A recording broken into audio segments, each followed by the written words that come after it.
بھائی دیکھو ایک اصول یاد رکھیں, کسی بھی فضول سوال کا جواب نہ دیا کریں, یہ سیکھیں. کوئی آپ سے پوچھے آپ تہجد پڑھتے ہو, آپ بولو میں پڑھتا ہوں نہیں پڑھتا ہوں, تمہیں کیا تکلیف ہے.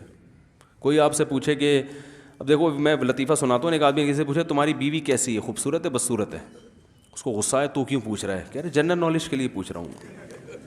اب آپ بتاؤ, اس نے تو بیہودہ سوال کیا, آپ بولو کہ اس نے چونکہ پوچھا ہے, اگر میں غلط جواب دوں تو جھوٹ ہو جائے گا, صحیح جواب دوں تو میں اپنی بیوی کی باتیں دوسرے کو کیوں بتاؤں. تو یہ وہ بے وقوف ہے یا آپ بے وقوف ہو؟ آپ بے وقوف ہو بھائی. آپ بولو بھائی تجھے اس سے کیا ہے, خوبصورت ہے بدصورت ہے, کیا کرنا ہے تو نے؟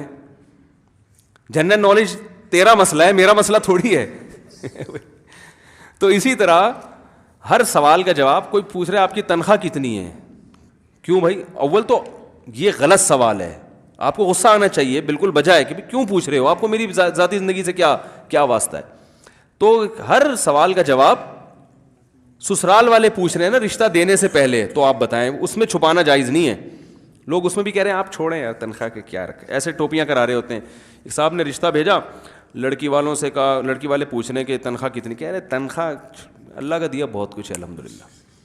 تو وہ لڑکی والوں نے مجھے درمیان میں انکوائری کے لیے ڈالا, بتا ہمارے اپنے رشتے دار تھے نا کہ اس سے انٹرویو لو, تو تنخواہ کا پوچھ رہے ہیں, تو اصل میں اللہ کا دیا بہت کچھ ہے, اصل تو دین ہے. میں نے کہا اصل دین ہے, لیکن ہم نے آپ سے یہ پوچھا ہی نہیں کہ اصل دین ہے یا دنیا ہے, یہ سوال ہی نہیں ہے ہمارا.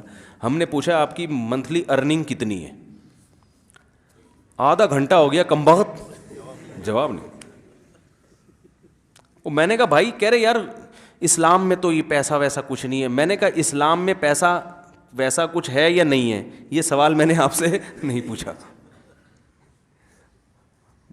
جو آپ سے پوچھا وہ بتاؤ نا.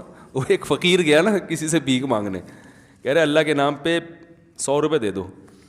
تو اس نے کہا اتنے ہٹے کٹے ہو کے بھیک مانگتے ہو, شرم نہیں آتی؟ تو یہ کہتے ہیں میں نے آپ سے پیسے مانگے ہیں, مشورہ نہیں مانگا. جو چیز مانگی ہے وہ دینی ہے, تو نہیں تو پتلی گلی سے نکل. سمجھ رہے؟ تو ایسے موقع پہ کوئی پوچھے تو بتاؤ بھائی, صاف صاف بتاؤ یہ ہے. پھر وہ پوچھے یہ ارننگ ہو کیسے جاتی ہے, وہاں آپ نے کہہ دیا 1 لاکھ روپے. اگلا سوال لڑکی کے ابا اگر عقل مند ہوں گے تو پوچھیں گے کہ یہ 1 لاکھ کہاں سے آتے ہیں. عقل مند ہوں گے, بے وقوف ہوں گے تو کہیں گے اصل میں پیسے میں کچھ نہیں رکھ. بھائی پہلے انکوائری تو پوری کرو, آپ کو بندے کا پتہ چلے. پھر یہ بات کی چیزیں ہے کہ غربت دیکھنی ہے کہ نہیں. بندے کا سر سے بال سے پاؤں کے ناخن تک اسٹیٹس تو سامنے آئے نا کہ ہے کیا, یہ قوم کیا ہے, رہتا کہاں ہے, ذاتی گھر ہے, کرائے کا گھر ہے, کیا کھلائے گا کیا پلائے گا. انکوائری پوری کرو, پھر وہ بعد میں ہوتا رہے گا. اس میں جھوٹ نہیں. دیکھو ویزا میں اگر ایمبیسی میں کوئی جھوٹ پکڑا جائے نا تو ویزا نہیں ملتا, پتہ ہے نا آپ کو. بھائی انٹرویو امریکہ جاتے ہوئے یو کے جاتے ہوئے انٹرویو لیتے ہیں, اگر آپ کہیں بھی جھوٹ بول دیا نا آپ نے, ویزا ریجیکٹ. وہ کہتے ہیں 2 نمبر آدمی ہے یہ, تو چاہے وہ اس جھوٹ کی اتنی ویلیو ہو یا نہ ہو.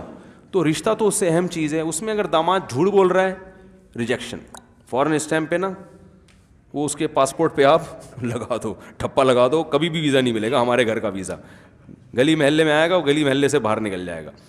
تو تنخواہ کی وجہ پوچھیں تو وجہ بھی بتاؤ بھائی, یہ ہے جی میرے پولٹری فارم ہے, یا میں انڈے بیچتا ہوں, یا میں وہ ایک آدمی نے رشتہ بھیجا نا 2 نمبری کر رہا تھا.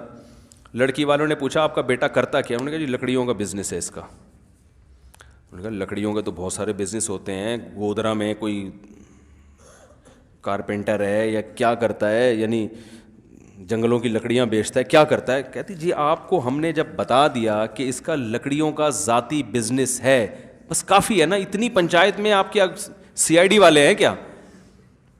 وہ لڑکی کے ابا وہ چپک گئے.